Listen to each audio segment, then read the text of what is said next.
आप सभी को प्रणाम एवं नमस्कार। हम सब एकत्र हुए हैं श्रीमद् भगवद गीता की चिंतन माला में स्वाध्याय के लिए। पहले 4 अध्याय हो चुके हैं, अभी हम 5वां अध्याय ले रहे हैं और 5वें अध्याय के हमने कल 3 श्लोक पढ़े थे। उसमें शुरू हुआ था अर्जुन के क्वेश्चन से, क्योंकि चौथे अध्याय के आखिरी में भगवान ने अर्जुन को कहा कि ज्ञान योग्य श्रेष्ठ है, ज्ञान योग श्रेष्ठ है, पर तू उठ, ज्ञान से अपने अज्ञान को काट और तू खड़ा हो जा, युद्ध करने के लिए खड़ा हो जा। तो अर्जुन को बार बार एक ही कंफ्यूजन हो रहा है कि बोलते जा रहे हैं कि ज्ञान योग या ज्ञान यज्ञ श्रेष्ठ है और मुझे कर्मों में लगाते जा रहे हैं। तो फिर से अर्जुन पूछते हैं कि आप दोनों में से क्या श्रेष्ठ है, क्या श्रेयस्कर है मेरे लिए, मेरे कल्याण के लिए, वो मुझे निश्चित कर कर बताइए। ऐसे ही उन्होंने सेकेंड अध्याय में पूछा था, ऐसे ही उन्होंने 4th अध्याय के शुरुआत में पूछा था। तो इस प्रकार अर्जुन का ये कन्फ्यूजन बार बार उसको हो रहा है कि ज्ञान को श्रेष्ठ बोलते हैं और कर्मों में लगाते जा रहे हैं। तो उसके बारे में कल 3 श्लोक पढ़े थे और उसमें भगवान ने कहा, पहले तो ये बता दिया सन्यास क्या है, सन्यास किसको कहते हैं। तो जिसमें राग द्वेष नहीं हो उसको सन्यास कहते हैं, पहले ये बताया। क्योंकि हम लोग आमतौर पर ये सोचते हैं सन्यास मतलब सब छोड़ छाड़ के घर चले जाना कहीं जंगल में या गुफा में, या अपने रूटीन कपड़े छोड़कर कोई अलग प्रकार के एक रंग के कपड़े पहनना, इस तरीके से। तो भगवान यहाँ क्लियर करते हैं कि बाहरी आडंबर नहीं, मुझे आंतरिक जो त्याग है उससे मतलब है, और जिसने राग और द्वेष का त्याग कर दिया मेरे लिए तो वही सन्यासी है। फिर आगे ये बताते हैं कि ज्ञान योग और कर्म योग दोनों का जो रिजल्ट है वो एक ही है, पर दोनों की विधि अलग अलग है।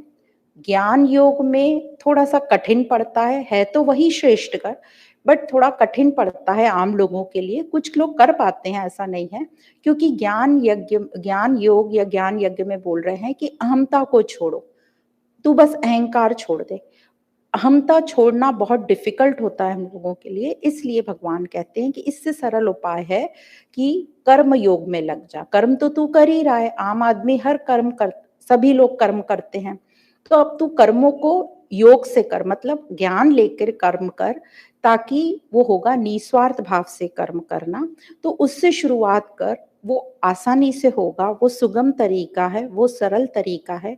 और इस कर्म योग की शुरुआत में तेरा अंतःकरण शुद्ध होगा और फिर वो ज्ञान लेने के लिए तैयार होगा, ध्यान के लिए एकदम रेडी हो जाएगा।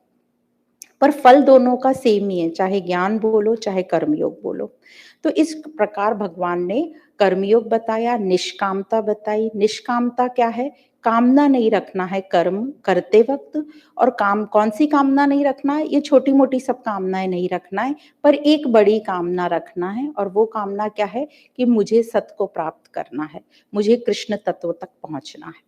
तो यह कामना रखना है, क्योंकि हम कुछ छोड़ेंगे तो कुछ तो पकड़ने को चाहिए, कुछ नहीं पकड़ेंगे तो फिर ऐसे ही इधर उधर हम कंफ्यूज होंगे। तो बड़ा उच्च उद्देश्य कुछ अपना डिसाइड कर लो, और उस लक्ष्य के प्रति श्रद्धा होनी चाहिए, अटूट प्रेम होना चाहिए, समझ होनी चाहिए, विश्वास होना चाहिए, और फिर उसके मार्ग पर अग्रसर हो चलो, एकदम स्पीड से, तत्परता से उस तक चलो। उसमें आपको इंद्रियों का संयम भी चाहिए, तत्परता तो बोला ही चाहिए। और यदि हम नहीं पहुंच रहे हैं अपने लक्ष्य पर, इसका मतलब इनमें से कुछ तो हमारा गड़बड़ है, या तो हमारे में प्रेम नहीं है, या दृढ़ निश्चय नहीं है, या विश्वास नहीं है, या आलस, जो भी रीजन है, हमारा लक्ष्य के प्रति प्रेम नहीं है, मतलब श्रद्धा की बहुत कमी है। तो भगवान कहते हैं तू श्रद्धा को बढ़ा, श्रद्धा को बढ़ा। जब तक श्रद्धा को नहीं बढ़ाएगा तू अपने लक्ष्य की तरफ अग्रसर नहीं होगा। तो अब श्रद्धा कैसे बढ़ेगी? क्योंकि चारों तरफ तो हम संसार में देख रहे हैं कि हमें इंद्रियां खींचने वाला सिस्टम चल रहा है, और हम भी इतने पक्के नहीं है, फटाफट लुढ़क जाते हैं। तो क्या करें? तो भगवान, सब महात्मा लोगों का कहना है कि बड़े लोगों की जीवनियां पढ़ो जो तुम्हें प्रेरणा देगा। जैसे शंकराचार्य जी की जीवनी पढ़ेंगे तो हमें प्रेरणा मिलेगी, और भी जो भी ये बड़े संत लोग हुए हैं उनकी हम जीवनी पढ़ेंगे तो हमें बहुत प्रेरणा मिलेगी कि मुझे भी वो सत प्राप्त करना है जो इन्होंने किया। अब वो सत प्राप्त करना है, हम सोच तो लेते हैं, सोचकर उस पर चल पड़ो, भले ही वो प्राप्त हो या ना हो, उसका जो रास्ता रहेगा वो भी इतना शानदार रहेगा कि हम अपने आप को पूर्ण फील करेंगे। इतना पूर्ण फील करेंगे कि ये बाकी की जो छोटी-मोटी कामनाएँ वो हम ध्यान ही नहीं जाएगा हमारी तरफ, उसकी तरफ। तो इस प्रकार हमको कोई ऊँचा लक्ष्य साध लेना है। अब आगे भगवान ने निर्द्वंद भी बताया था, द्वंद्वों से ऊपर हो जाएगा। जब ज्ञान भी आने लगेगा, तो सुख-दुःख जो भी है, इन दोनों से हमें ऊपर उठना है। अभी क्या होता है, दुखी होते हैं तो सुख की कामना करने लगते हैं, और जब सुखी हो जाते हैं और अच्छा लगता है और सुख वो नहीं प्राप्त होता, तो दुःख, और उसको मेंटेन करना है वो दुःख, ये कब चला जाएगा भय, तो इधर से उठ के इधर आ जाते हैं, इधर से उठ के इधर आ जाते हैं। तो कोई प्रगति नहीं हुई उसमें। उन दोनों से ऊपर उठना है, तो हमारी प्रगति होगी। अब मुक्त तो सबको होना है। अब मुक्त वर्ड नहीं यूज़ करके हम बोलते हैं बंधन फ्री होना है। मुझे ये सुख-दुःख के इस झमेले में नहीं पड़ना। आज ये हो गया तो दुखी हो गया, आज वो हो गया तो सुख मिल गया। ये डेली फ्लक्चुएशन नहीं चाहिए। हम सबको ठहराव चाहिए लाइफ में। तो सत्संग सुन रहे हैं जो हम ये, इस सत्संग से हमारी प्रोग्रेस हो रही है, पर कई बार हमको डाउट होता है कि हमारी प्रोग्रेस हो भी रही है कि नहीं हो रही, कि सिर्फ़ हम आना-जाना कर रहे हैं। तो कैसे पता चले कि हमारी प्रोग्रेस हो रही है? अब इसका नाप क्या है? इसका मेज़रमेंट कोई थर्मामीटर है नहीं इसके लिए। तो इसका नाप यही है कि हमको खुद को अपना आत्मनिरीक्षण करना है। जैसे हम रोज़ स्वाध्याय करते हैं, तो उसमें देखो कि जो मैं कल था, वो आज वैसा ही हूँ क्या? जो मैं कल, मुझे छोटी-छोटी बातों में क्रोध आ जाता था, आज मेरा कुछ कम हुआ क्या? कल 10 में आता था, आज 9 में आ रहा है या 8 में आ रहा है। तो ऐसे हमें प्रोग्रेस देखनी है अपनी। पहले मैं हर छोटी बात में विचलित हो जाता था। अरे! बारिश आ गई, अब क्या होगा? ठंड पड़ गई, अब क्या होगा? गर्मी पड़ गई, हाय हाय गर्मी। तो वो मेरी शिकायत की जो रेंज थी, वो कम हुई क्या, कि उतनी की उतनी है? हो सब रहा है, महसूस सब हो रहा है, पर मैं शिकायत करने में उतना ही अभी वैसा ही हूँ, कि दिन भर जो घर में भी बोलने लगते हैं सब कि कुर-कुर हो तुम, दिन भर शिकायतें रहती है। तो क्या वो मेरी कमी हुई है उन चीज़ों में? क्या स्वीकार भाव मेरा बढ़ा है? पहले मैं कोई चीज़ स्वीकार नहीं करती थी। हमको हर चीज़ हमारे हिसाब से चाहिए। अब क्या उसमें मेरे चेंजेस आए हैं? भले ही थोड़ा-थोड़ा परसेंट आया। तो नाप-तोल हमें ही करना है, हमें ही अपना निरीक्षण करना है, किसी को हमें वो बताना नहीं है। और नहीं हो रहा है तो आगे हम उस पर ध्यान देके और स्वाध्याय करेंगे, ज़्यादा दृढ़ निश्चय से, और उस पर काम करेंगे। पर यदि हम सत्संग सुन रहे हैं रेगुलरली, तो ये मान के चलो आप निश्चित कि आप में चेंज हो रहा है। भले ही आपको पता नहीं चल रहा है, पर चेंज हो रहा है। पर हाँ, जब आप डायरी पेन लेके लिखना शुरू कर देंगे, तो आपकी स्पीड थोड़ी-सी बढ़ जाएगी, क्योंकि अब आपको आपका ग्रेडेशन पता चल गया कि बहुत स्लो चल रहे हैं और टाइम का हमें पता नहीं कि हमारा कितना टाइम है इस शरीर में, तो मैं फ़ास्ट प्रोग्रेस करूँ। तो करना, चेंज सब में हो रहा है। अब ये जो चेंज सब में हो रहा है, ये कैसे एक दृष्टांत से समझ में आता है।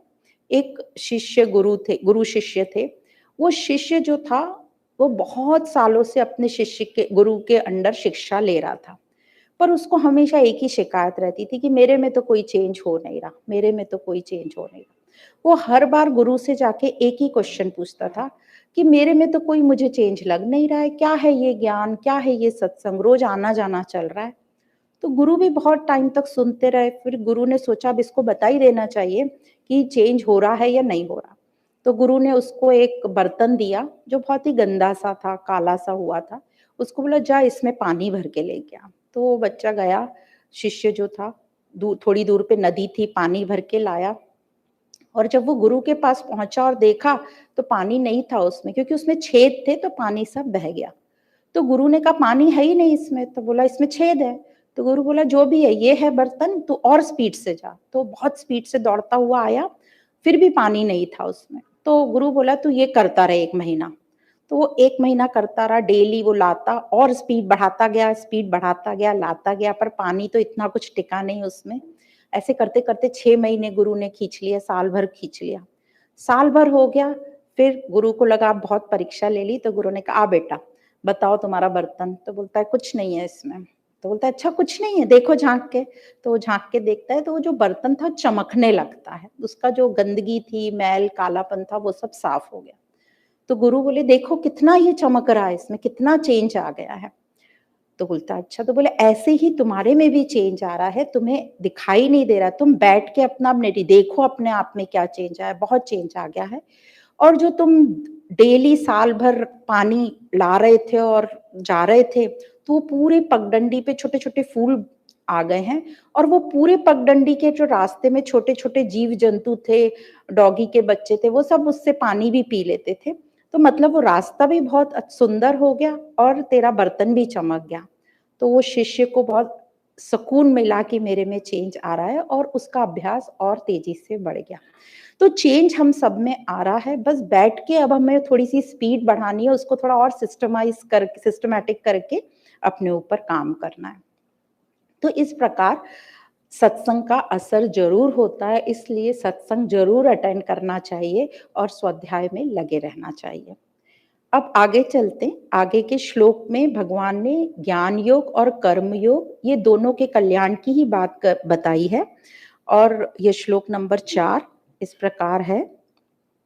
सांख्य योगो पृथक बालः प्रवदन्ति न पंडितः एकम अप्यास्थित सम्यग उभयोर्विदन्ते फलम। मतलब हिंदी में उसका समझे मतलब तो बालक, पृथक बाला मतलब बालक अर्थात बाल बुद्धि वाला। बाल बुद्धि के लोग सांख्य योग और कर्म योग को परस्पर भिन्न भिन्न समझते हैं। किसी एक में भी सम्यक प्रकार से स्थित हुआ पुरुष दोनों के फल को प्राप्त कर लेता है। तो भगवान यहाँ पर बोल रहे हैं बेसमझ लोग, जिनकी बुद्धि बाल बुद्धि है, उसको बेसमझ कह रहे हैं। वो लोग सांख्य योग और कर्म योग को अलग अलग फल देने वाला समझते हैं। वो लोग इन दोनों योगों को गहराई से नहीं जानते, तो वास्तव में वो बेसमझ हैं। तो यहाँ फल बोला है, फल मतलब परिणाम, जो उन्होंने कर्म किया, परिश्रम की, उसका फल। तो दोनों का परिणाम एक ही है, कर्म योग और ज्ञान योग। पर दोनों का अपना अपना करने का तरीका या व्यवसाय या उद्योग जो बोलते हैं अलग अलग है। ज्ञान योग का क्या बताया था, विवेक मुख्य है, विवेक विचार। और कर्म योग का क्या बताया था, निस्वार्थ भाव से सेवा, मतलब परहित के लिए सेवा। तो यहाँ जो फल शब्द यूज किया है, दोनों का फल एक ही है। तो दोनों का फल हम जानते हैं परमात्मा तत्व, सत तत्व। अब ये तत्व को यूजुअली फल नहीं बोलते हैं, उसको तत्व बोलते हैं। पर यहाँ पर ये फल वर्ड इसलिए यूज किया गया है क्योंकि दोनों ने कुछ उद्योग या कुछ काम किया है, तो वो काम सफल हो गया। तो जो सफल हुआ है उसका वो फल बता रहे हैं, इसलिए ये फल शब्द का यहाँ पे उपयोग किया गया। तो दोनों योगों का फल एक ही है, मतलब आत्मज्ञान या ब्रह्म ज्ञान की प्राप्ति और आत्मा में स्थिर हो जाना, और जो नष्ट नहीं होता। तो कर्म योग और ज्ञान योग ये दोनों तो हैं साधन, पर जो प्राप्त होता है वो प्राप्त क्या होता है, परमात्मा तत्व या सत तत्व, और उसी को साध्य कहते हैं। तो इस श्लोक में दो चीजें समझ में आई, एक तो दोनों का जो फल है या प्राप्ति है वो एक ही है, परमात्मा तत्व। तो एक समझ गया परमात्मा तत्व क्या है, और दूसरा मतलब क्या हमें मिलने वाला है। अभी पता नहीं उस तत्व में जाके क्या हमें फील होने वाला है, वो हमें नहीं पता। अब दूसरा बाल बुद्धि, मतलब जो हमारी स्थूल बुद्धि है उसकी बेसमझी की बात यहाँ कर रहे हैं। तो अब ये जो बाल बुद्धि है हमारी, मतलब जो हमारी मूर्ख बुद्धि है, जो पूरी संसार में लिपटी पड़ी हुई है, बार बार सबसे आसक्त होती है और हमें सुखी दुखी करती है, तो ये क्या हो गई, भोग बुद्धि। तो अभी हम सब क्या हैं, भोगी हैं। अब ये जो परमात्मा तत्व की जब प्राप्ति कर लेते हैं वो एंड स्टेज हो जाती है, ज्ञानी बोलते हैं। अब इनके बीच की जो दूसरी स्टेजेस बोल रहे हैं, एक तो है भोगी जो अभी हम हैं। अब हम थोड़े चल भी पड़े हैं तो हम अपने आप को योगी की कैटेगरी में डाल सकते हैं, सब अपना अपना देखकर। तो भोगी के बाद वो योगी होता है। जैसे ही कर्म योग शुरू हो जाता है, शुरुआत में वो निस्वार्थ भाव थोड़ा सा करने की कोशिश करता है, अपने मन बुद्धि पे काम करने की कोशिश करता है, अंतःकरण को शुद्ध करने की कोशिश करता है, तब वो योगी रहा। अब योगी से जब वो थोड़ा और यज्ञ की भावना से करने लगता है, अर्पण बुद्धि से, वो थोड़ा आसक्ति उसमें अब समझ में आने लगती है कि ये सब परिवर्तनशील है और ये मैं स्वरूप को पाने के लिए नहीं कर रहा हूँ, ये अंतःकरण की शुद्धि के लिए कर रहा हूँ। तो वो हो गया सन्यासी, जो यज्ञ की तरह अब काम कर रहा है। उसका या राग द्वेष थोड़ा मिटता जा रहा है, उसका जो वासना है वो समाप्त होती जा रही है, थोड़ी वो काम कर रहा है, मेहनत कर रहा है पूरा उस पे। और फिर जब वो पूरा राग द्वेष मिट जाता है, अहमता मिट जाती है, तो वो फाइनली ज्ञानी कहलाता है, जिसमें साक्षी भाव आ जाता है, अकर्म आ जाता है, जो कर्तापन एकदम खत्म हो जाता है।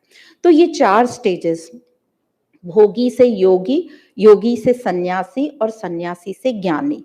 तो अभी बाल बुद्धि की बात की है और बताया कि ये दोनों योग जो हैं परमात्मा तत्व को प्राप्त होते हैं। तो इसमें हम ये भी समझ सकते हैं कि हमने शुरुआत की थी स्वार्थ से, उसके बाद गए निस्वार्थ पर और फिर गए परमार्थ पर। तो परमार्थ तो बहुत दूर की बात है, अभी हम स्वार्थ और निस्वार्थ वाले लाइन में चल रहे हैं। मतलब सेल्फिश से हम अनसेल्फिश हुए और अनसेल्फिश से सेल्फलेसनेस पर आए। तो ये होती है परमार्थ तक की रात। अब ये जो परमार्थ तत्व है, परमात्मा तत्व है, इसमें क्या ऐसी ग्रेटनेस है जो मैं इसके लिए इतना विचलित हो रहा हूँ? क्योंकि यही हमारी स्टेज है, पर हमने अज्ञानता के कारण हमने संसार के साथ हम अटैच हो गए, तो हमको संसार में मनोरंजन आने लगा और हम उसको भूल गए। और इसलिए हमें संसार में हमेशा हमें कुछ ना कुछ चीज की भूख रहती है, अच्छी से अच्छी चीज भी मिल जाए तो भी हमें वो पूर्ण तत्व की पूर्णता नहीं लगती, फुली सेटिस्फाइड संतुष्टि नहीं लगती, और हम सोचते लगते हैं कि फिर भी मैं सुख दुख में पड़ा हूं, फिर भी मैं सुख दुख में पड़ा हूं।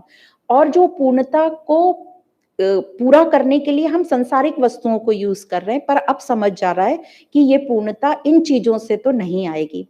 तो ये कहाँ से आएगी? अब समझ में आ रहा है ज्ञान से कि ये परमार्थ की लाइन में जब हम आगे बढ़ेंगे ज्ञान योग से, जब हमें ये सत स्वरूप को हम अपने पालेंगे, जो मेरा ओरिजिनल स्वरूप है, तब मुझे पूर्णता की फीलिंग आएगी। तो करना क्या है? ये जो जड़ संसार जिसको हम असत बोल रहे हैं या मिथ्या बोल रहे हैं शंकराचार्य जी की भाषा में, उसको जब मैं हटा दूं मतलब मुझे कोई तलवार लेके डंडा लेके नहीं हटाना है, बस उसको क्या करना है, समझ लेना है कि ये मैं नहीं हूं, और उसको उससे मैं आसक्त अटैच नहीं हो जाऊं, उससे मुझे कुछ एक्सपेक्टेशन नहीं रह जाए। तो जैसे जैसे उसको हम त्यागते जाएंगे, नकारते जाएंगे, तो हम सत में आ गए। अब ये सत स्वरूप है, तो शंकराचार्य जी कह रहे हैं कि ये जो बाल बुद्धि है, ये हो रही है देह आसक्ति के कारण, जो हमको अशुद्ध कर रही है, तो हमारी अशुद्धि हो रही है। तो जब तक हम देह से आसक्त रहेंगे तब तक ये अशुद्धि रहेगी। चाहे हम कितना भी स्नान कर लें, चंदन लपेट लें, गंगा में नहा लें, कुछ भी कर ले, ये अशुद्धि रहेगी, क्योंकि ये देह आसक्ति के कारण है। तो इसका सोल्यूशन क्या है? हमें देह आसक्ति का त्याग करना है, तभी हमें ये हमारा अंतःकरण शुद्ध होगा और हम सुख दुख के ऊपर पहुंच सकेंगे। तो यह जो मन है, ये किससे दुखी हो रहा है, ये पहले देखना है। जो दुखी बार बार हम हो जाते हैं, ये मन हो रहा है दुखी, और ये मन किससे दुखी हो रहा है? तो ये मन 2 चीजों से दुखी हो रहा है, एक तो अपने आप से हो रहा है और एक दूसरों से हो रहा है। तो अपने आप से क्यों दुखी हो रहा है? अपने आप से ये शरीर, इसके जो भी रोग होते हैं, बुढ़ापा होता है, इन सब में जो भी प्रॉब्लम्स आती हैं उसके कारण दुखी हो रहा है। अपने से जो अपनी इच्छाएं हो रही हैं, ये चाहिए वो चाहिए, उससे इच्छाएं पूरी हो गई तो लालच आ रहा है उसको और बढ़ाने का, तो वो ग्रीडीनेस, लालच, उसको ठीक से समेट के रखना जो भी हमने कमाया है या जो भी पाया है, तो इन सब से हम दुखी हो रहे हैं। और दूसरा, जो हम दूसरों से एक्सपेक्टेशन हो रहे हैं, क्योंकि हमने आसक्त हो गए शरीर से भी और पूरी प्रकृति से, अपने नियर डियर वन से, तो उनसे हमें अपेक्षाएं हो रही हैं, एक्सपेक्टेशन हो रहा है, और वो हमारी पूरी नहीं हो रही, क्योंकि जो प्रकृति है वो तो अपने हिसाब से चलेगी, वो हमारे हिसाब से नहीं चलेगी। तो इस प्रकार हम 2 चीजों से दुखी हो रहे हैं। तो ये जो प्रकृति है, जब हमारे फेवर में होती है तो हम बहुत खुश हो जाते हैं, भगवान को धन्यवाद देते हैं, उसका गुणगान करते हैं। और जब हमारे फेवर में वो नहीं रहती तो हम क्या करते हैं? हम बहुत दुखी होते हैं। या तो 2 चीज होती हैं, या तो हम उसको या तो वैराग आ जाता है या फिर हम उससे नाराज होके बैठ जाते हैं। जो भी हमारे इष्ट हैं, भगवान है, प्रकृति, सबसे नाराज होके बैठ जाते हैं। तो जो वैराग है वो तो बहुत कम होता है, पर ज्यादा नाराजी होती है तो फिर हम गड़बड़ ऐसे ही बैठ जाते हैं, कुछ नहीं करते, कर्म छोड़ देते हैं, या इस तरीके के हम प्रॉमिस कर लेते हैं अपने आप से कि अब तो मुझे कुछ नहीं करना, सब देख लिया करके, और इस तरीके का। तो हमारी प्रोग्रेस फिर रुक जाती है। तो यह सुख दुख का जो कारण है हमारी अपेक्षाएं हैं, हमसे खुद से और दूसरों से। और ये कैसे आई है? स्वयं निर्मित, स्वयं ही हमने करी है, तो स्वयं निर्मित है, तो स्वयं निर्मित है तो स्वयं को ही इसको हटाना पड़ेगा। पर ये अपेक्षाएं इतनी गहरी हो गई हैं कि ये अब वासनाएं बन गई हैं, और वासनाएं तो बहुत दुख देती हैं। ये वासनाएं क्या कराती हैं? इतनी पक्की हो जाती है, हमारा स्वभाव इतना पक्का हो जाता है। कैसे हम करते हैं? ये ऐसा ही होना चाहिए, ये वैसा ही होना चाहिए, और हमारी ये चाह पूरी नहीं हुई तो फिर पूछो, आप खुद भी दुखी होते हो और आपका पूरा परिवार और सराउंडिंग को आप दुखी कर देते हो, पूरा एनवायरनमेंट आप खराब कर देते हो। तो ये दुख हो रहा है मन को, हमें अब ये समझ में आ गया। शंकराचार्य जी कह रहे हैं आत्मा को कुछ नहीं हो रहा है, आत्मा निर्लिप्त है, और ये जो जन्म मरण, ये जो भी कुछ हो रहा है, तेरे को जो दुख हो रहा है, ये सब शरीर के धर्म है, प्रकृति के धर्म है, ये तेरे धर्म नहीं है, तू तो सत्स्वरूप है। तो इसीलिए महात्मा लोग बार बार कहते हैं कि ये जो शंकराचार्य जी ने कहा ये तू है ही नहीं, ये सब प्रकृति, तो महात्मा लोग बार बार, शंकराचार्य जी भी और भी सब कह रहे हैं कि इनसे तू आसक्ति छोड़ दे और अपने स्वरूप में स्थित हो जा, तो ही तू मुक्ति को पाएगा। मतलब मुक्ति ना बोल के सत्स्वरूप को, या हम बंधन मुक्त हो जाएंगे, दुख सुख से ऊपर हो जाएंगे। पर हम लोगों ने क्या किया? प्रकृति, भगवान, हम सबको अपने हिसाब से चलाना चाहते हैं। हम मन्नतें मांगते हैं भगवान से, हम अपने हिसाब से उसको मैनिपुलेट करना चाहते हैं। तो इस पर एक बहुत अच्छी दृष्टांत याद आता है। हमको कुछ समझ तो है नहीं कि कौन किसके लायक है, पर हम कैसे प्रार्थना करते हैं। तो एक माँ बेटी का दृष्टांत है। एक माँ बेटी रहते थे और उनकी बेटी बहुत ही होशियार थी, तो उसने जॉब के लिए एप्लीकेशन डाला। तो माँ प्रार्थना करती थी बेटी के लिए कि मेरी बेटी को भगवान अच्छी से अच्छी नौकरी दे, कम से कम 2 लाख पर मंथ वाली तो नौकरी दे दे। कुछ दिन बीत गए और उस बच्ची का अपॉइंटमेंट लेटर आ गया 2 लाख रुपए की नौकरी का। वो माँ बहुत खुश कि मेरी बेटी का अपॉइंटमेंट आ गया। पर जब बेटी आई बाहर से और उसने अपना अपॉइंटमेंट लेटर देखा तो वो बड़ी दुखी हो गई। तो माँ ने पूछा क्यों दुखी हो गई, इतनी अच्छी तुझे नौकरी मिली, 2 लाख रुपए महीना। तो बोलती है माँ ये जो 2 लाख रुपए है ना, ये मेरी पोस्ट के लिए बहुत ही कम है। मैं जो काम करने जा रही हूँ अति सूक्ष्म काम है, और इसके लिए कम से कम 6-7 लाख महीने वाली नौकरी मुझे चाहिए। मतलब ये एक है कि जो हम प्रार्थना करते हैं हमें भी नहीं पता क्या हम कर रहे हैं, हमें क्या मांगना वो भी नहीं पता। तो इस प्रकार हम भगवान को भी मैनिपुलेट करना चाहते हैं, और उसने हमारा काम नहीं किया तो हम नाराज हो जाते हैं। तो अब ये संसार में हम चले कैसे? तो शंकराचार्य जी का कहना है जो आपको ये शरीर मिला है, उस शरीर की अच्छे से देखभाल करो, जो भी प्रकृति मिली है उसमें अपने कर्तव्य कर्म ठीक प्रकार से निभाओ, और हमेशा याद रखो, अपने आप को हमेशा याद दिलाओ कि ये जीवन का लक्ष्य क्या है। पर इस शरीर और संसार की सेवा करते हुए उससे आसक्त नहीं होना। याद रखो कि सृष्टि में ये जो भी रोल मिला है हमें, ये मुझे बस रोल मिला है अपना कर्तव्य कर्म करने के लिए। तो जब तक आप व्यवहार में हो, पूरी पूरी जागृतता से अपने कर्तव्य कर्म को निभाओ, पर शांति से अपने मन को शांत रखो ताकि आपकी परमार्थिक यात्रा शुरू हो सके। अब हर साधक इसी प्रकार से रहता है, और वह संसार में को खेल समझकर या ईश्वर की लीला समझकर अपना अपना रोल करता है, और बाकी कोई उसको शिकायत नहीं रहती, स्वीकार भाव में रहता है। पर वो आसक्त नहीं होता। जैसे एग्जाम्पल हर कोई देता है, जैसे सिनेमा में लोग एक्टिंग करते हैं, एक्टर लोग होते हैं, अलग अलग रोल करते हैं, पर जैसे ही वो रोल उनका पूरा हुआ अपने घर का अपने स्वरूप में आ जाते हैं। तो वो अच्छे से जानते हैं ये जो मुझे रोल मिला है ये कुछ टाइम के लिए मिला है, पर घर पे जाके वो अपने स्वरूप में रहते हैं। समझ लो यदि किसी को डाकू का रोल मिला है, डेकोर, और वो घर आके वैसे ही एक्ट करने लगे तो क्या होने वाला है? जूते पड़ेंगे उसको घर में। तो इसी प्रकार अब जैसे अमिताभ बच्चन को डॉन का रोल मिला है और घर आके वो डॉन जैसे एक्टिंग करने लगे तो वो नहीं चलेगा काम। तो ये रोल हमें कुछ टाइम के लिए मिला है, पर उस रोल को वो 100% निभाते हैं। हमें लगता है सच में ही वो डाकू है, सच में ही वो डॉन है। उसी प्रकार कोई भी एक्टर जो है अपने रोल से आसक्त नहीं होता। एक और कैसे एग्जाम्पल, जैसे वो अलग-अलग फ़िल्मों में अलग-अलग रोल करते हैं। अब अमिताभ बच्चन ने समझो डॉन का रोल किया और अब उसको दूसरी फ़िल्म पा मिली जिसमें उसको एक छोटे बच्चे का रोल करना है। तो वो आके क्या जिद करेगा, नहीं वो डॉन के रोल में मैं बहुत फेमस हुआ था, मुझे वापस वैसा ही डॉन का ही रोल करना है इस बच्चे का, तो नहीं होगा। यदि वो जो पा के रोल में मूवी में वो फेमस हो गया और दूसरी मूवी मिली पिंक जिसमें उसने कुछ लॉयर का रोल किया है, तो वो ये नहीं बोल सकता मैं ये पा वाली मूवी में फेमस हुआ था, मुझे वही रोल दो। नहीं, हमेशा नया रोल और संघर्ष के साथ वो अपना रोल निभाते हैं, आसक्त नहीं होते।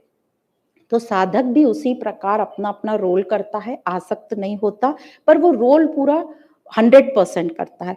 वो कर्म करते वक़्त 100% उसमें एफर्ट डालते हैं और जब वो रोल साइन करते हैं उसके पहले देख लेते हैं कि इसका फल क्या है ये।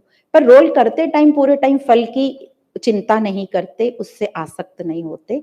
इसलिए कहते हैं फ्यूचर में भी नहीं जाना है, हमें पास्ट में भी नहीं जाना है, प्रेज़ेंट में रह के अपना 100% देना है ताकि उसका रिज़ल्ट जो है वो भी 100% आए या जो भी आए, क्योंकि फल बहुत सारी चीज़ों पे डिपेंड करता है, पर जो भी आएगा वो मुझे स्वीकार होगा।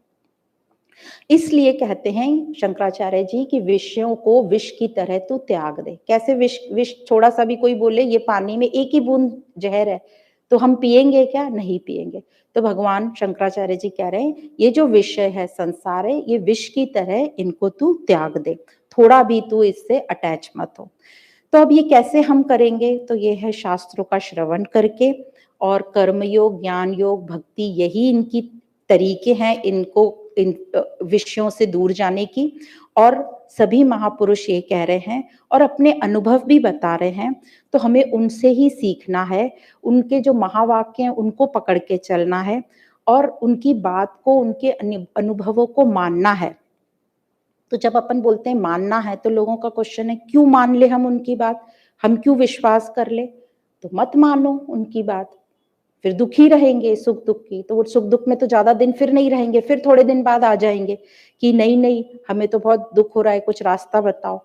तो यदि आपको सुख-दुख से बाहर निकलना है मतलब मुक्ति की कामना है, तो फिर तो यही है रास्ता, श्रवण करो, महात्माओं के महावाक्य समझो और उस पर अमल रहो।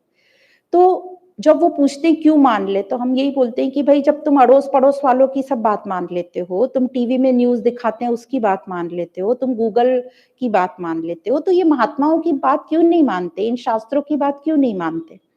तो ऐसा बोलकर छोड़ देते हैं, फिर ज़रूर एक ना एक दिन सब ये बात मान लेते हैं। अब एक और दृष्टांत याद आता है कि कैसे हम खेल नहीं समझते और असत को हम सत मान के दुखी होते रहते हैं। एक फैमिली गेट टुगेदर चल रहा था, वहाँ पर बहुत सारे परिवार आए थे और बहुत सारे बच्चे भी थे। तो सबके खेल चल रहे थे, सब एन्जॉय कर रहे थे। पर एक छोटा बच्चा था, सब उस बड़ा प्यारा-सा बच्चा था, सब उसके साथ खेल रहे थे।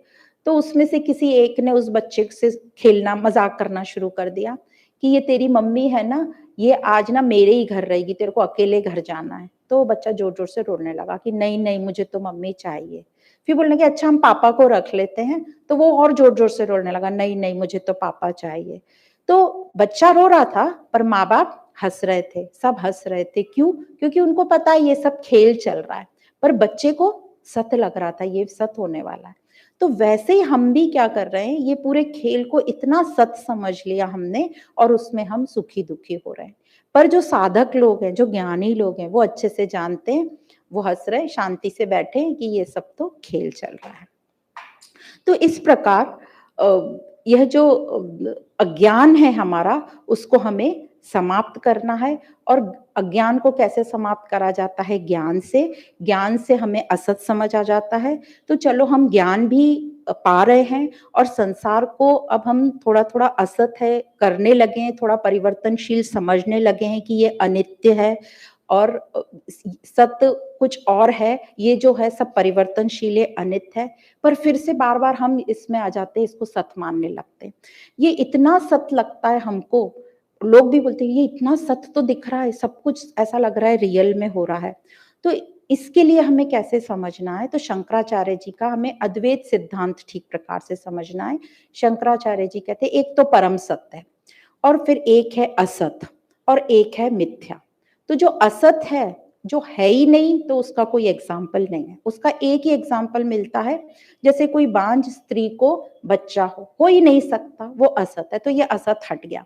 पर फिर है एक मिथ्या, तो ये जो भी हम असत बोल रहे हैं वो मिथ्या है, और एक है सत। अब उन्होंने सत्य को 3 में डिवाइड कर दिया, व्यवहारिक सत्य, प्रतिभासिक सत्य और पारमार्थिक सत्य। तो सत्य तो एक ही है, पारमार्थिक सत्य, पर जो प्रतिभासिक और व्यवहारिक सत्य है उसको ले लिया मिथ्या में। प्रतिभासिक सत्य क्या है? जब हम सपना देखते हैं या कोई हमें भ्रम हो जाता है कि वो रस्सी नहीं सांप है, जब थोड़ा अंधेरा होता है, तो ये दोनों हो गए प्रतिभासिक सत्य। और ये कब टूटते हैं? या तो प्रकाश हो गया, लाइट जल गई तो हमें समझ गया वो सांप नहीं रस्सी है, या सपने में से जब हम जागृत हो गए तो सपना टूट गया, समझ लिया ये झूठ है। तो ये तो हो गया प्रतिभासिक सत्य। ये क्या था? जो है नहीं पर हमें दिखाई दे रहा था। तो व्यवहारिक सत्य भी बोलते हैं, वो भी मिथ्या है, जो है नहीं पर हमें दिखाई दे रहा है। तो शंकराचार्य जी ने उसको व्यवहारिक सत्य बोला। अब जब हम सपने से जाग गए, हम जागृत अवस्था में आ गए, अब ये जो जागृत अवस्था में सब चल रहा है, तो इसको बोल दिया ये जागृत का सपना, जो भी व्यवहार है जगत में जो भी चल रहा है। तो ये जो जागृत के सपने से हम कैसे बाहर निकलेंगे? जब हमें ज्ञान होगा, जब हम श्रवण मनन चिंतन करेंगे, जब वो षट संपत्ति के साथ हम आगे बढ़ेंगे, विवेक विचार, जब हमारे में वो जिज्ञासा आएगी, और वो ज्ञान लेते लेते हम फिर ये परमार्थिक सत्य तक आएंगे। तो ये जो ये मिथ्या है, मिथ्या माया मतलब जो है नहीं पर दिखाई देता है, तो वो क्यों हो रहा है?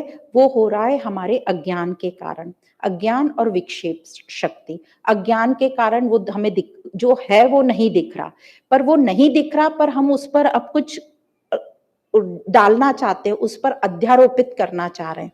जैसे रस्सी है, कंप्लीट अंधेरा है, हमें कुछ नहीं दिख रहा, पर हमें हल्का सा भी धुंधलापन है, हमें वो रस्सी दिख रही है, पर मतलब कुछ आकृति दिख रही है, पर रस्सी नहीं है, वो हमें ये पक्का नहीं है, पर हम अपने आप से उस पर इमेजिनेशन डालते हैं, ये हो गया हमारा रजोगुण। और जो नहीं दिख रहा था वो तमोगुण, अज्ञान हो गया। तो इस प्रकार ये तमोगुण, रजोगुण, यह अज्ञान और विक्षेप शक्ति के कारण हम भ्रमित रहते हैं, और इसको दूर करने का साधन है जब हमें ये ज्ञान का प्रकाश हमारे में आएगा। तो जो भी शंकराचार्य जी कहते हैं, जो भी गहरी नींद में नहीं है, जब हम गहरी नींद में रहते हैं उसमें कुछ नहीं रहता, तो जो भी गहरी नींद में नहीं है वह सब असत है। तो गहरी नींद में कुछ भी नहीं रहता, ना हमारी उपाधियां रहती हैं, ना कुछ संसार रहता है, कुछ भी नहीं रहता। और हम उठकर क्या बोलते, बहुत अच्छा फील हुआ, इतनी अच्छी नींद आई। और नींद कितनी मस्त है हम जानते हैं। तो ये जो नींद में हमें सुख का फील हो रहा है, ये फील हमें जागृत अवस्था में जब आ जाए, तब हम समझेंगे कि हमारे में जागृतता आ गई, सही वाली जागृतता, और हम सत्य की तरफ बढ़ चले। तो जो ये ज्ञान है, ये हमको क्या बताता है कि ब्रह्म सत्य है और जगत मिथ्या है। तो पहले तो हमें यही बता रहा है, बार बार शंकराचार्य जी भी और सब जो वेदांत हम पढ़ते हैं उसमें यही कि ये जगत मिथ्या है, सिर्फ सत्य जो है परमार्थ ब्रह्म है। फिर जब धीरे धीरे हमारी आसक्ति मिटती है, राग द्वेष मिटता है, अहम भाव मिटता है, कर्तापना मिटता है, तब हमको फिर पूरा ये ज्ञान हो जाता है कि जीवो ब्रह्म ना परा, मतलब ये जो भी संसार है ये ब्रह्म का ही स्वरूप है, ब्रह्म पर अध्यारोपित है। तो इस प्रकार सब, और फिर हमें ब्रह्म ही ब्रह्म दिखाई देता है। मतलब जो भी दिखाई दे रहा है हमको हम उसको स्वीकार करते हैं कि ये सिर्फ माया के कारण मुझे दिखाई दे रहा है, क्योंकि हम 3 गुणों में, रजोगुण तमोगुण में चल रहे हैं अभी, पर है इसका सबका आधार जो है ब्रह्म है। और ब्रह्म सब और ब्रह्म ही ब्रह्म है, मतलब सॉलिड स्पेस है, जितना भी कुछ हम देख पा रहे हैं ये सब ब्रह्म ही है, सॉलिड है। तो इसमें और किसी चीज की गुंजाइश नहीं है, सिर्फ ब्रह्म ही है। तो जैसे हम ये प्रार्थना बोलते हैं, ओम पूर्णमिदम पूर्णमदः पूर्णमिदम्, मतलब ये उसी के लिए बोल रहे हैं। ये ईशावास्य, बृहदारण्यक उपनिषद और भी बहुत उपनिषद में ये आता है। पूर्ण से ही हमें पूर्ण की प्राप्ति हो, पूर्ण से ही पूर्ण निकल रहा है। पहला शब्द है ओम, ओम मतलब ब्रह्म का प्रतीक, फिर है पूर्ण, पूर्ण मतलब अनंत, इनफाइनाइट, पूर्ण जिसको बोल दिया।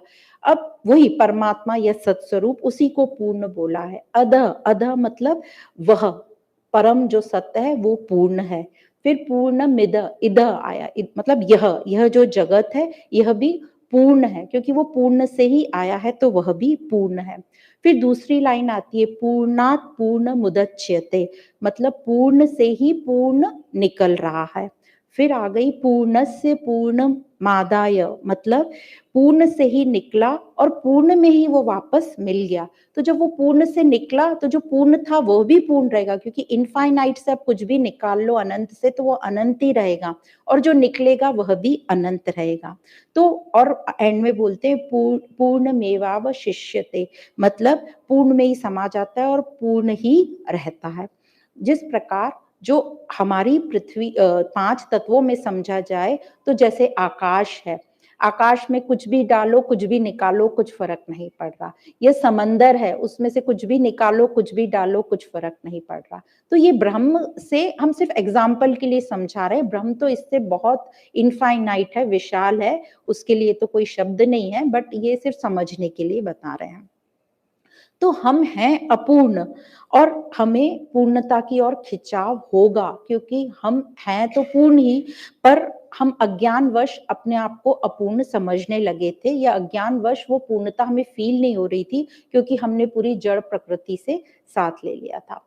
पर हम सब क्या करते हैं, ये पूर्ण होने के लिए इजी रास्ता फिर अपनाने लगते हैं। हम फिर भौतिक वस्तुओं से अपने आप को पूर्ण करने लगते हैं। अब समझ गया कि चलो वो भौतिक वस्तुओं से भी पूर्णता नहीं आ रही, फिर भी इजी रास्ता हम अपनाते हैं। हम क्या करने लगते हैं, वो उपवास करने लगेंगे कि हमने 21 उपवास कर लिए, भगवान मेरी ये मान्यता कर देना तो मैं 2100 रुपए का उत्सव कराएंगे, या हम मन्नत मांग लेते हैं कि हम तेरे दर्शन को आएंगे। भले ही हमें दर्शन का मीनिंग नहीं समझ रहा, हम जाके सिर्फ माथा टेक के आ जाते हैं। तो ये इन सब में कोई बुराई नहीं है, पर इससे जो हमारी उन्नति नहीं होगी, जो हमें सत स्वरूप तक जाना है उसकी प्राप्ति नहीं होगी। हाँ, इससे हमारे में अनुशासन आ जाएगा, विल पावर बढ़ेगा, थोड़ी बहुत अंतःकरण की शुद्धि हो जाएगी, पर इससे हमें सत असत का डिफरेंस नहीं समझेगा और हम सत तक नहीं जा पाएंगे। पर अब क्या करें, हमने ये भगवान को भी अपने जैसा बना लिया कि तू भगवान मेरा ये काम कर देना, इसको हम तुझे इतने रुपए का प्रसाद चढ़ाएंगे। जैसे हम भी कुछ चीज लेन देन में व्यापार में खुश हो जाते हैं, हमें लगता है भगवान भी उसी तरीके का है। तो इन सब में थोड़ी बहुत मटेरियल उन्नति होती होगी, पर हमारी जो मेन लक्ष्य है वहां तो हम बिल्कुल नहीं पहुंचते। तो अब क्या करें, तो कुछ हमें अपना रास्ता खोजना है संघर्ष वाला, मतलब ये कर्म योग करते हुए ज्ञान योग लेना है और उसके स्वाध्याय में लगे रहना है। पर फिर लोगों का क्वेश्चन होता है, पर ये फिर बाकी लोग जो ये सब कर रहे हैं, देखो बाकी लोग जो कर रहे हैं हम उनको मना नहीं करेंगे, कोई बुरा काम तो कर नहीं रहे हैं, वो अपनी श्रद्धा अनुसार कर रहे हैं और ये जगत इस प्रकार चलता रहता है। हाँ, वो ज्यादा कुछ हमसे पूछ परख करें तो हम थोड़ा सा गीता का ज्ञान बता सकते हैं यदि कुछ पूछे तो, पर इसमें हमें कुछ उनको मना करने की जरूरत नहीं है। हम अपना रास्ता देखेंगे कि हम अपना सत्संग जारी रखें, अपना स्वाध्याय जारी रखें, क्योंकि सुनते सुनते ही हमारे में जैसे हमने देखा चेंज आएगा, और सुनना, सत्संग सुनना बहुत ही आवश्यक है। अब ये जो वाणी है, ये जो हम सत्संग सुनते हैं, तो ये जो भी परमात्मा का जो सत्स्वरूप, ये मुश्किल तो होता है, क्योंकि सत्य को बताना बहुत मुश्किल है, क्योंकि वो निराकार है। आगे शंकराचार्य जी बोलते हैं कि ब्रह्म भावना रखो, क्योंकि ये जो सत्स्वरूप को डिस्क्राइब करना मुश्किल है, इसके लिए शब्द तो बहुत ही सुकुड़ जाते हैं या पर्याप्त होते ही नहीं है। तो उपनिषदों में एक कहावत, एक दृष्टांत आता है, उस पर हम उस पर बात करते हैं। एक बार एक व्यक्ति था, उसको ना बहुत ज्यादा अमीर बनना था। उसको लगता था कि कोई एक महात्मा है एक गांव में, वो कुछ ऐसी चीज दे देते हैं, वो प्राप्त करने के बाद हमारा व्यापार चल पड़ेगा और मैं बहुत अमीर हो जाऊंगा। तो वो महात्मा जी के पास पहुंचता है। महात्मा जी के पास पहुंचता है और बोलता है, महात्मा जी मुझे पता चला आपके पास कुछ एक ऐसी चीज है जिसको मैं पालूं तो मैं रातों रात अमीर हो जाऊंगा। तो महात्मा जी बोलते ही, वो मेरा थैला टंगा है, उसमें से तू ले ले, जो भी है वही है मेरे पास।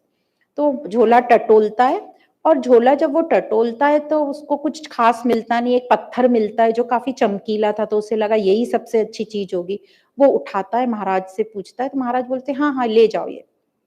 वो ले आता है, बहुत खुश होता है। पर जब वो रात को अपने बिस्तर पर सोता है तो वो सोचने लगता है कि ये जो महात्मा जी ने मेरे को इतना कीमती पत्थर इतने आराम से दे दिया, इसका मतलब वो महात्मा जी के पास, खुद के पास इससे भी ज्यादा कुछ कीमती चीज होगी। और रात भर उसको प्रश्न आता रहता है। तो वो सुबह उठ के वापस जाता है महात्मा जी के पास और कहता है, महात्मा जी आपने मुझे इतना कीमती पत्थर दे दिया, इसका मतलब आपके पास इससे भी ज्यादा क्या कीमती है जो आपको इतना शांत और आनंद में रखता है। तो महात्मा जी कहते हैं, अरे भाई वो तो सबके पास है, तत्त्वमसि। वो तुम्हारे पास भी है। तो उसको बड़ा आश्चर्य होता है कि हाँ मुझे यही तो चाहिए था। तो उसी प्रकार ऐसे उपनिषद में बहुत सारी कहावतें आती हैं। एक और बड़ा मजेदार किस्सा आता है। एक बार एक लड्डू जो है वो लुढ़कता हुआ मिश्री की डली के पास जा रहा है। आगे आगे मिश्री की डली है, पीछे पीछे लड्डू भाग रहा है उसके। तो बर्फी ये सीन देखती है तो बर्फी को बड़ा बुरा लगता है कि ये लड्डू मिश्री के पीछे क्यों भाग रहा है। तो उससे रहा नहीं गया बर्फी से, उसने लड्डू को रोका और पूछा, भाई तुम इतनी स्पीड से वो मिश्री के पीछे क्यों भाग रहे हो। तो बोले, उसमें जो मिठास है ना वो मुझे चाहिए। तो बर्फी बोली कि वही तो मिठास तुम्हारे में है।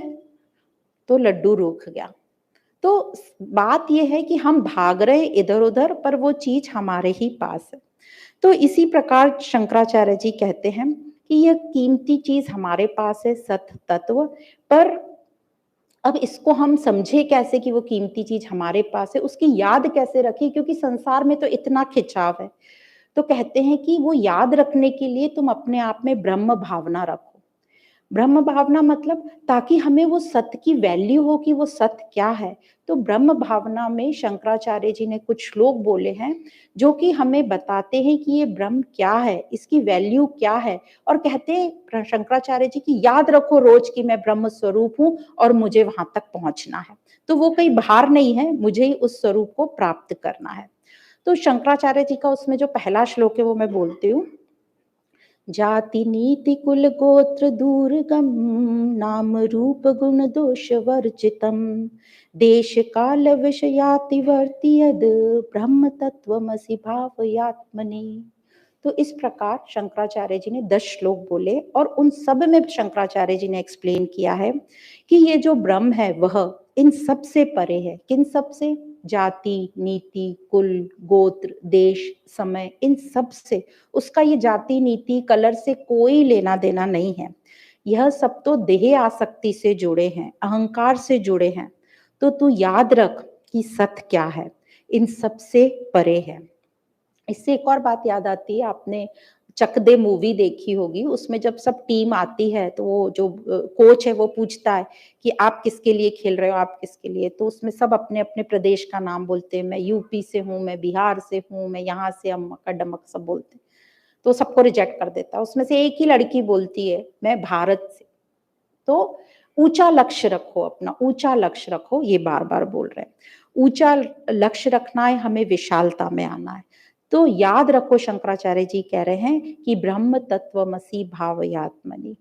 हमारे जीवन का लक्ष्य है कि इस शरीर के रहते रहते हमें मुक्ति पानी है, सुख दुख से ऊपर होना है। बोलते जीते जी मुक्ति पानी है, मरने के बाद कुछ नहीं है, आपको जो करना है वो अभी कर लो।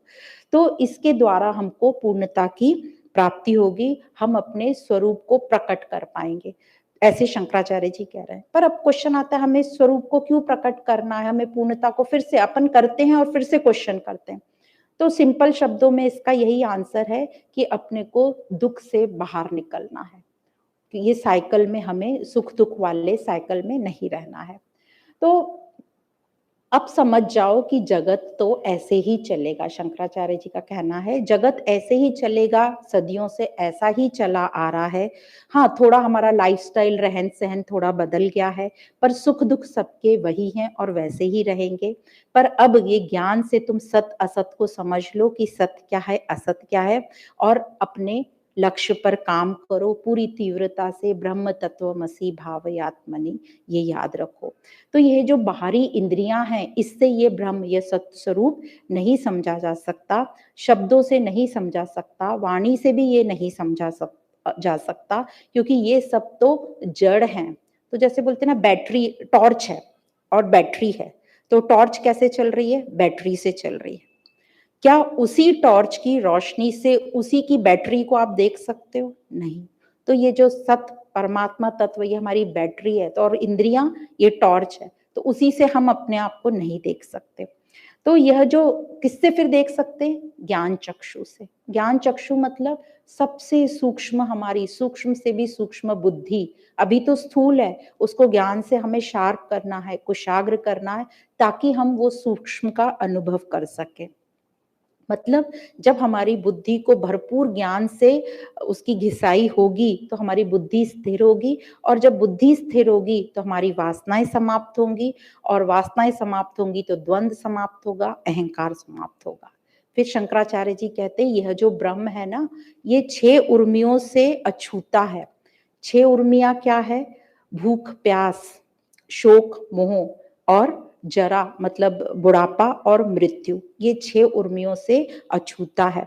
तो जिसने भी इन 6 को जीत लिया, मतलब जो शरीर से अनासक्त हो गया, शरीर से जिसकी आसक्ति खत्म हो गई, तो वो, उसकी उन्नति हो रही है, वो प्रयत्न कर रहा है और वो आगे तक जाएगा। और फिर शंकराचार्य जी कहते हैं कि ये जो जगत है ये कल्पना मात्र है, अज्ञानता के कारण है, इसलिए हमें अनेक दिखाई देता है। जैसे चंद्रमा, अलग अलग 16 कलाएं दिखती हैं चंद्रमा में, पर वो चांद तो एक ही है, पर वो अलग अलग दिखाई देता है। आधार एक ही है, पर वो कलाएं उस पर आधारित है। तो इसी प्रकार ये जो जगत है, ये इसका आधार ब्रह्म है, और ये जो हमें जीव जगत ये सब जो दिखता है, ये सब जो है उसकी कलाएं हैं, मतलब कल्पनाएं हैं जो हमारे मन में हैं, और उसके कारण हम देख रहे हैं। तो वह जो है ब्रह्म स्थूल और सूक्ष्म से भी परे, अति सूक्ष्म है, जिससे सबको जाना जा सकता है। तो वही है ब्रह्म जो निष्कलम है, मतलब जिसके अलग अलग पार्ट्स नहीं होते, निरूपम है, जो जिससे किसी की तुलना ही नहीं हो सकती, क्योंकि अब हमने जान लिया सब कुछ ब्रह्म ही ब्रह्म है, तो क्या तुलना करें, किसकी करें? तो उसके लिए कोई शब्द ही नहीं है। वो सत असत विलक्षण, मतलब वो सबको प्रकाशित करता है, सत्य और असत को, जो है और जो नहीं है, सबको प्रकाशित करता है, जो किसी से भी प्रभावित नहीं होता। और हम सबसे प्रभावित हो जाते हैं, छोटी छोटी चीजों से प्रभावित हो जाते हैं। तो हमें क्या करना है? अभ्यास करना है, प्रैक्टिस करनी है। क्या प्रैक्टिस करनी है? कि ये सब परिवर्तनशील है, इससे मुझे विचलित नहीं होना है, शिकायत नहीं होनी चाहिए, और याद रखना है ब्रह्म तत्वमसि भावयात्मनि। तो जो वह शुद्ध तत्व ब्रह्म जो है, वह चेंजलेस है, उसमें चेंज नहीं आता, वो नित्य है, उसमें कोई परिवर्तन नहीं है। उसी पर उत्पत्ति, स्थिति और प्रलय सबका आधार है, पर वो किसी से प्रभावित नहीं होता। वह जिसमें कोई भेद नहीं है, असत भेद मन पास्त लक्षणम, मतलब जिसमें कोई भेद नहीं है, जो विभाजन रहित है, जिसका विभाजन नहीं हो सकता। जैसे समंदर बिना लहरों के शांत रहता है, वह निस्तरंग है, मतलब निश्चल है, शांत है।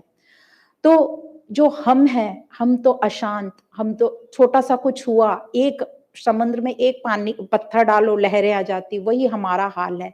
तो क्या करना है? अभ्यास करना है, शांत रहना है, कि ये जो भी परिवर्तनशील है ये होता रहेगा, पर मैं शांत रहूं। तो हमें समझना है अच्छे से, यदि हमें मुक्ति को, मतलब सुख दुख से ऊपर जाना है, तो समझना है कि ये जो सुख दुख है ये प्रकृति के हैं, मेरे नहीं।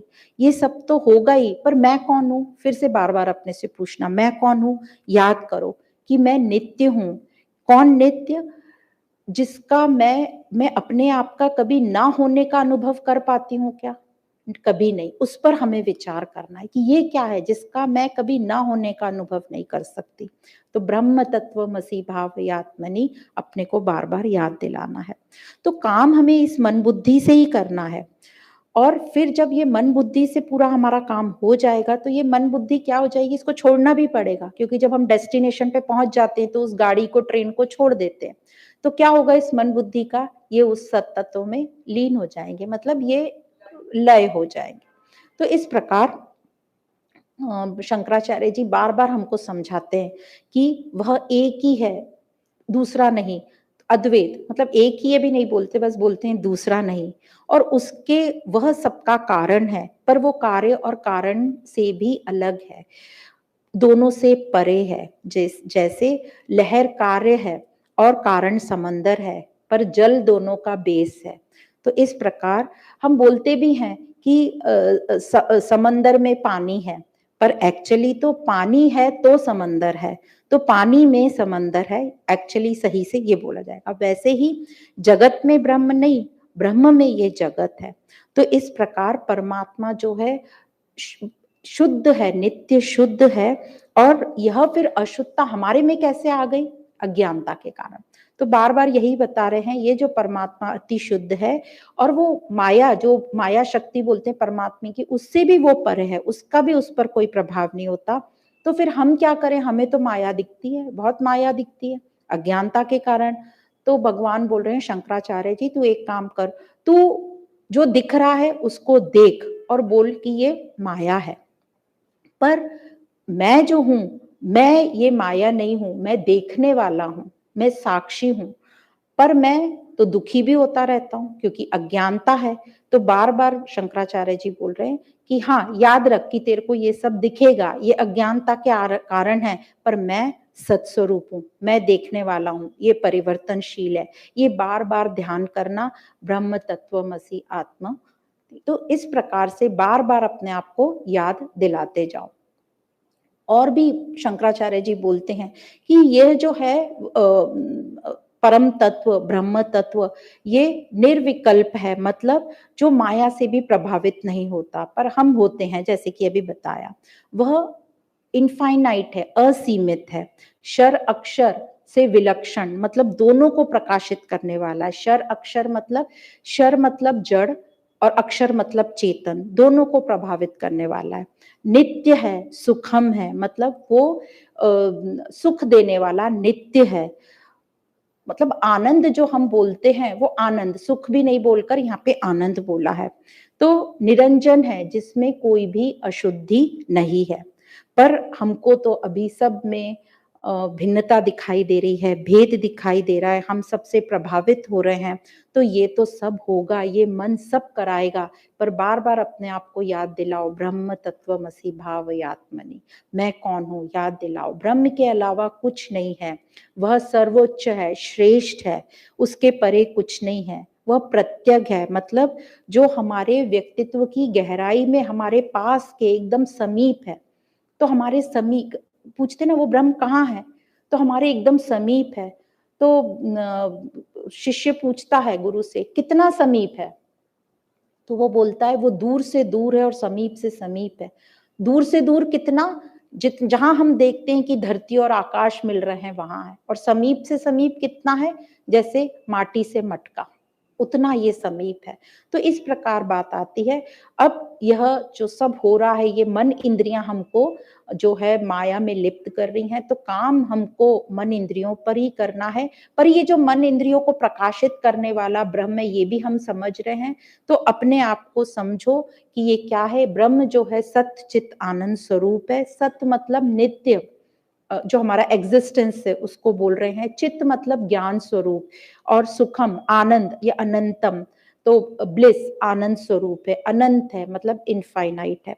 तो यह सब हम, भगवान हमें क्यों बता रहे हैं, ध्यान रखने के लिए बता रहे हैं कि ये सब तो सूचक हैं उसके, ये सब साधन है तुझे वहां तक ले जाने के लिए, और इन सबको तू याद रख। तो शंकराचार्य जी कह रहे हैं सभी मुमुक्षुओं ने इसको याद रखा है, और इसी प्रकार ब्रह्म की याद रखकर, ब्रह्म भावना रखकर वहां तक पहुंचे हैं। तो तू भी ये भावना रख और वहां तक तू पहुंच सकता है। पर यह तुझे संघर्ष करना पड़ेगा, क्योंकि ये पूरा जो जगत है, तू माया में पूरा लिप्त है, तो तुझे बार बार अपने आप को याद दिलाना पड़ेगा कि तू कौन है। तो जो हमारी बाल बुद्धि थी, जो अभी पूरी अज्ञान में है और वो समझ रही थी कि ये सारे योग अलग अलग हैं, इनके फल अलग अलग हैं, तो अब समझ में आता है कि सबका जो एंड रिजल्ट है वो एक ही है, परमात्मा तत्व। और हमारे जो जीवन का लक्ष्य है वह भी यही है कि पूर्णता को प्राप्त करना। इसलिए हमारा खिंचाव पूर्णता की तरफ होता है, पर हम उस पूर्णता को असत से भरना चाहते हैं, और जो कभी फिर हमें वो रिजल्ट कंप्लीट नहीं देगा। तो कभी ना कभी जीवन में अपनी जिज्ञासा रखो, तो हमें संत महात्माओं का ज्ञान का साथ मिलेगा और हमें ज्ञान प्राप्त होगा। स्वाध्याय करेंगे तो हम इस पूर्णता तक अवश्य पहुंच पाएंगे। तो इस प्रकार ब्रह्म तत्वमसि भावयात्मनि पर हम यहाँ पर, हाँ, तो इसमें जो आसक्ति की बात आई, तो एक और दृष्टांत याद आता है। आप सब ने सुना होगा भक्त मीराबाई का दृष्टांत। तो उनकी महल में जैसे उनका विवाह हुआ और उनके साथ अच्छा व्यवहार नहीं हुआ, उनके साथ कई बार ऐसी घटनाएं हुई कि उनको लोग मारना चाहते थे। पर जब उनके पति की मृत्यु हो गई, तब उन्होंने अपने जो गुरु थे उनके पास चली गई मीराबाई। तो देखा कि उनको जो है वो पूर्णता की प्राप्ति नहीं हो रही। भक्त तो वो बहुत महान थी, पर वो पूर्णता की प्राप्ति नहीं हो रही थी। तो जो उनके गुरुजन थे वो उनको देखते थे कि क्या बात है ऐसी। तो देखा गया कि वो जो कृष्ण भगवान की मूर्ति है उसको हमेशा पास लेके घूमती थी, उसको कभी भी वो छोड़ती नहीं थी। मतलब उनकी जो आसक्ति थी वो कहाँ हुई, ये मूर्ति में। मूर्ति में कृष्ण तत्व, उनकी मूर्ति में उन्होंने उसको आकार में कैद कर लिया और उसको वो कृष्ण बोल रहे हैं। तो उन्होंने उनको समझाया कि जो तुम कृष्ण की भक्ति कर रहे हो वो तो विशाल है, इस आकार में, इस मट्टी के छोटे से इसमें थोड़ी ना तुम्हारा कृष्ण समाएगा। तो तुम इस मूर्ति को जब तक हटाओगे नहीं, इसको तुम, इससे आसक्ति छोड़ो। पर बहुत टाइम हुआ, मीराबाई को नहीं समझा, पर एक दिन उनको ये बात समझ गई और उन्होंने, जो उनके गुरु ने मीराबाई से वो जो मूर्ति थी उसको नदी में उसको डलवा दिया। तो उनकी फिर आसक्ति समाप्त हुई। तो इस प्रकार हम देखते हैं कि कैसे छोटी छोटी चीजों में आसक्ति आ जाती। बस एक वो मूर्ति थी, उन्होंने सोचा कि भगवान यही है मूर्ति के अंदर, पर जैसे ही उनकी वो आसक्ति मिटी, एकदम उनको तत्व की शीघ्र ही प्राप्ति हो गई। ऐसे ही आप देखेंगे, आपने ये मूवी देखी होगी ओ माय गॉड, उसमें एंड में जो होता है वो उसको एक मोर पंख का लॉकेट देते हैं और क्या बोलते हैं, इसको भी तू मत रखना अपने पास। और फिर एंड में बताते हैं वो मोर पंख को छोड़ दिया। तो हम लोग छोटी छोटी चीज को लेके और भगवान को उसमें कैद कर लेते हैं। जैसे हमने भगवान को अपने जैसा मान लिया कि हम भी सीमित, हमारा मन भी सीमित, तो हमारे भगवान भी सीमित। पर जब जब जब हम आसक्ति ये छोड़ेंगे तभी हम विशालता में आएंगे, तभी जो हमारी स्थूल बुद्धि है उसमें जो है सूक्ष्मता आएगी और वो समझेगी कि ये सीमित नहीं है, ये तो असीमित है, हमें विशालता में आना है। और फिर ही हम वासुदेव सर्वम देख पाएंगे। फिर ही पहले होगा कि ब्रह्म सत जगत मिथ्या, पहले भगवान ने जगत मिथ्या करवाते हैं, क्योंकि पहले ही बता देंगे कण कण में भगवान है तो वो हमसे ठीक से डाइजेस्ट नहीं होगा, हम समझेंगे नहीं, उसको मानने तो लगेंगे पर समझेंगे नहीं। तो पहले बता दिया ब्रह्म सत जगत मिथ्या, फिर उसी जगत मिथ्या को हमको बताया कि वही ब्रह्म पर, ब्रह्म के कारण ही उसी पर आधारित वो अध्यारोपित है। तो हम समझ जाएंगे कि यह भी ब्रह्म का ही रूप है, फिर मुझे वो सब स्वीकार होगा। फिर वासुदेव सर्वम जो आता है, कण कण में भगवान, मतलब मुझे सब स्वीकार है। तो तब हमारा ये स्वीकार भाव बढ़ता है। क्या? ब्रह्म सत्य जगत मिथ्या। तो पहले तो ये बताया, फिर इसी श्लोक की आखिरी लाइन है ना, जीवो ब्रह्म ना परा। तो जीव भी ब्रह्म है, कुछ और नहीं। मतलब जब अभी हम जीवात्मा है, क्योंकि अशुद्ध है ना हम, हाँ अभी तो जीव ही, अभी जो हमारी बोल रहे हैं हम जीवात्मा, आत्मा तो एकदम शुद्ध है, आत्मा एक ही है, वो परमात्मा, पर हमने उस पर परम वर्ड जोड़ दिया है वही, पर अभी वो हमारी अशुद्ध है, इसलिए हमें हर चीज भिन्न भिन्न भेद सब दिखाई देता, दिखाई बाद में भी देगा पर स्वीकार होगा। अभी हम द्वेष, राग द्वेष से कर रहे हैं ना, तो कैसे पता चलेगा मेरी प्रगति हो रही है? राग द्वेष नहीं होगा, मैं विभाजित नहीं करूँ, ये मुझे पसंद है, ये रंग पसंद है, ये रंग पसंद नहीं है। हालांकि भारत में ही काले रंग को अशुभ मानते हैं और यहीं के सारे अवतार सांवले हैं, है ना। तो ये जो दूसरी लाइन बोली, तो इसलिए पहले ये ज्ञान दे देते ब्रह्म सत्य जगत मिथ्या, पहले हमसे जगत मिथ्या कराते हैं, बताते हैं कि ये माया के कारण, अज्ञान के कारण, और फिर जब ये अज्ञान खत्म हो जाएगा तो हम सबको स्वीकार कर ले, जीवो ब्रह्म ना परम। आप सभी को धन्यवाद।